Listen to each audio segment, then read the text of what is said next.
Welcome to Hug Basics. This video is specifically on landscape design. And why do we do landscape design? For one very simple reason: curb appeal. You've probably all heard the phrase curb appeal, but it's how does your property look when somebody drives down the street past your house? Is it appealing or is it not appealing? Our goal is to make it appealing. There are lots of advantages to doing landscape design and then following through and implementing that landscaping, but curb appeal is the big reason. Curb appeal alone will increase the value of your home. Obviously, you want to take care of your home and the property that is around it, so that means taking care of the soil, taking care of whatever plants you put in. It's also good exercise and healthy for you to be outside doing a little bit of yard work. It attracts lots of birds and butterflies if you like to enjoy the beauty of those, and it's things you can do yourself. You don't have to pay a lot of money to have somebody else do this for you. There are some basic landscape principles. The one that is most often violated is scale, the size of the plants at maturity.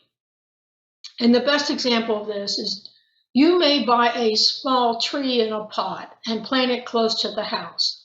But if in 10 or 15 years that tree is going to be 20 or 30 feet tall, then it is too close to the house and it will cost you a lot of money to have it removed.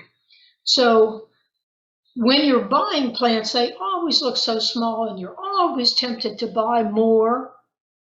And then in 3 to 5 years, your plants have all grown, they've gotten bigger, and now they're too close together and they're impacting each other, and one catches a disease and makes the other sick. So of all these things, of line, the arrangement of them, the form, basic shape, scale is the one that is most often violated, and so I just always put a little extra emphasis on that. Obviously, things like color can be coordinated with the color of your house or just the color that you like.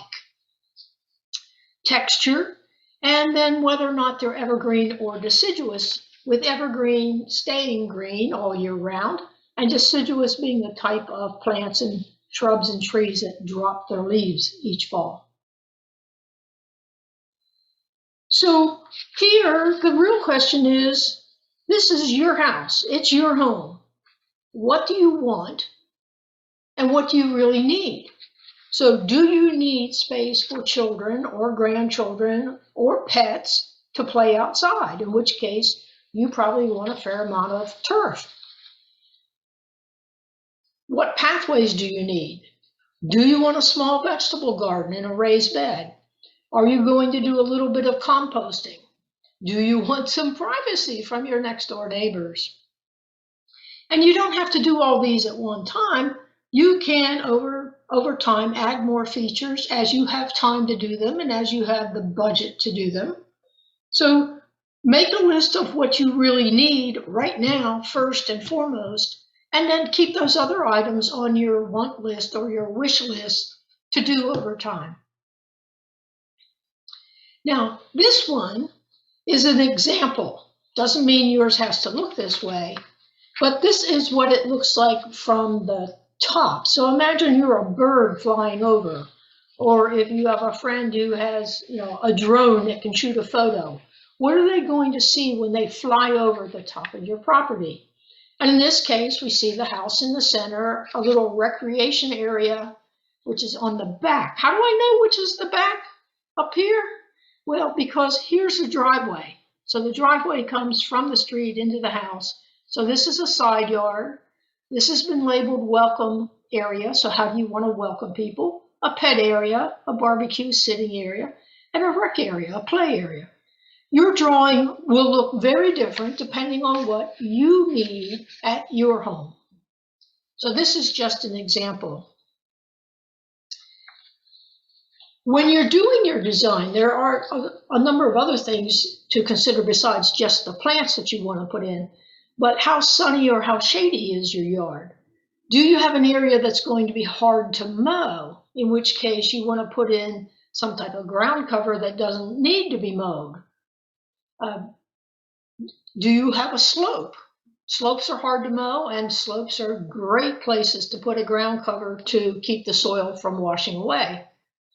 How much time do you have to water these plants that you may be putting in? What's your budget? And not to be overlooked, but what plants are readily available?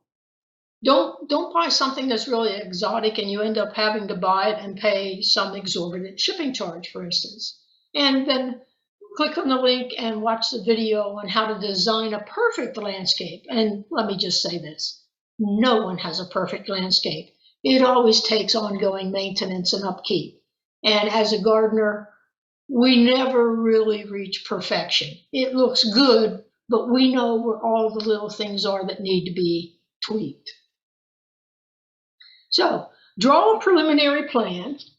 Your master gardener will help you with this. Graph paper is your friend, but rule number one, do this in pencil because you will erase things, you will make changes. So draw it in pencil, and when you're finally happy with it, maybe then you go back over it with an ink pen or a felt tip marker.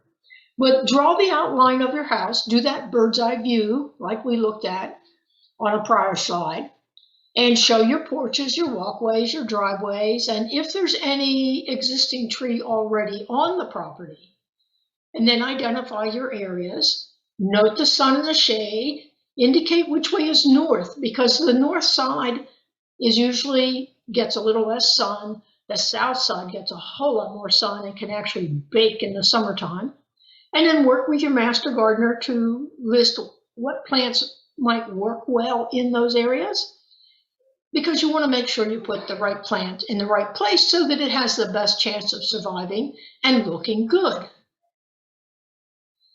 On your plant list, this is just a worksheet, but you want to list the name of the plant. Is it an annual or a perennial? So for instance, marigolds are annuals. You have to plant them every year. They last one season and the frost in the fall kills them.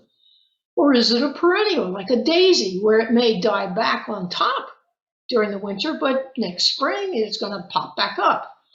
Perennials are a little more expensive to buy, but you only have to buy them once rather than every year. Obviously, you want to list the color, how big do they get at maturity, and are they evergreen or deciduous? So you want to make some notes about the plants, unless these are plants that you are really familiar with to start. Then once you have your plant list, then come back and do a more detailed, add detail to that bird's eye view that you did. So this is just an example, but your initial bird's eye view would have had the driveway, the sidewalk, and the house. And the existing tree. You will have noted which way is north, and now you're making some suggestions that here we have a bed, and then we put a little bed between the sidewalk and the house, and another little bed along between the house and the driveway, because you aren't going to get in there to mow in all likelihood. And over here's another bed. Maybe this is a future bed because it doesn't have anything in it yet. And then beds surrounding the entrance to the driveway.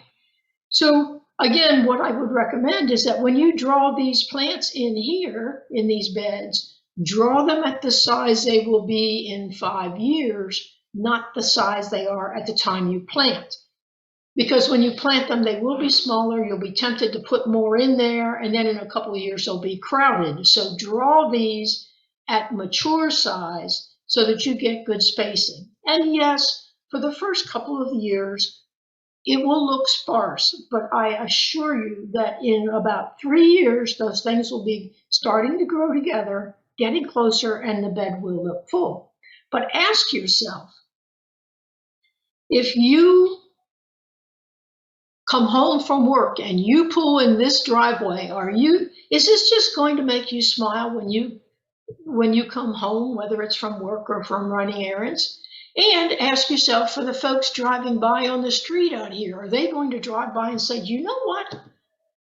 that looks really nice. And they may not use the terms, but what they just said was, that property has curb appeal.